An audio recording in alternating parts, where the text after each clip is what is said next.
Ingegner Caldirora, cos'è effettivamente l'impianto combinato fuoco e sole? Allora, l'impianto Solar No Limits è un impianto di riscaldamento e produzione di acqua sanitaria basato su due fonti principali che sono il sole e la legna. Abbiamo prodotto un termocamino a legna e abbiamo voluto però portare un sistema completo.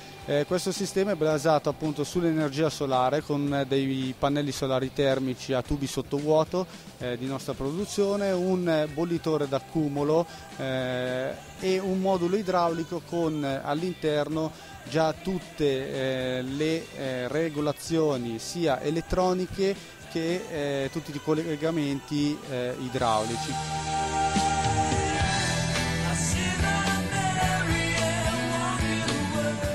L'obiettivo di questo sistema è scaldare le case col sole e col fuoco, quindi rendere indipendenti le abitazioni dai combustibili fossili, utilizzando fonti rinnovabili, ecologiche, alternative come il sole e la legna.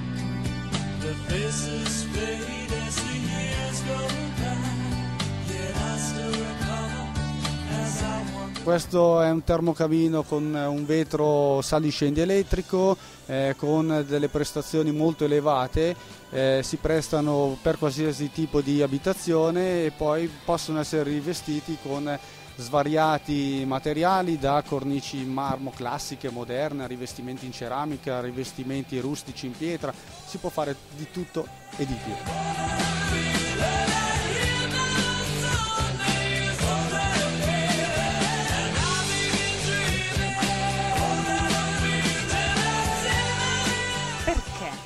Una persona dovrebbe scegliere fuoco e sole? Sicuramente deve considerare la qualità dei prodotti, deve valutare il sistema in sé, come è stato progettato, cosa vogliamo noi dare alla gente, la gente cosa vuole da questo tipo di impianto, che principalmente vuole scaldarsi e vuole fare l'acqua calda sanitaria. E quindi questo è quello che la gente si aspetta da noi con questo tipo di sistema.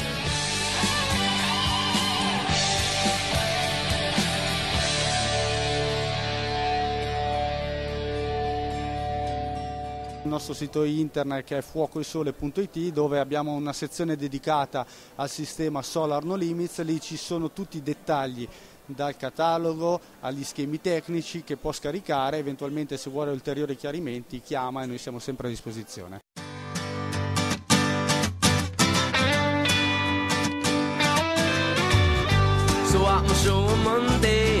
Come si fa a rendere un camino perfetto con il marmo, signora Milena?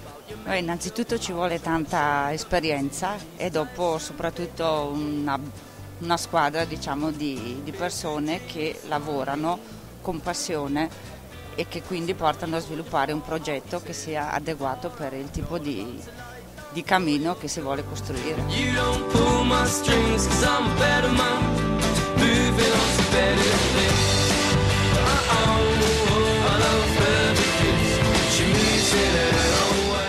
Il design dipende un po', come l'ho detto prima, dallo studio che viene fatto. Ad esempio questa cornice era stata disegnata era stato un progetto di mio fratello e aveva pensato appunto di arricchire questo tipo di pietra, diciamo, con un disegno particolare, che questa è una cornice che richiama lo stile il rococò, e l'aveva impreziosita con tutti questi disegni.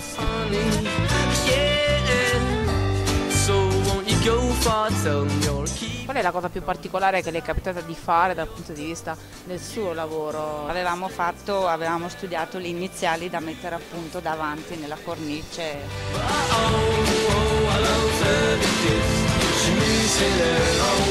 Si trova in Valpolicella, Sant'Ambrogio.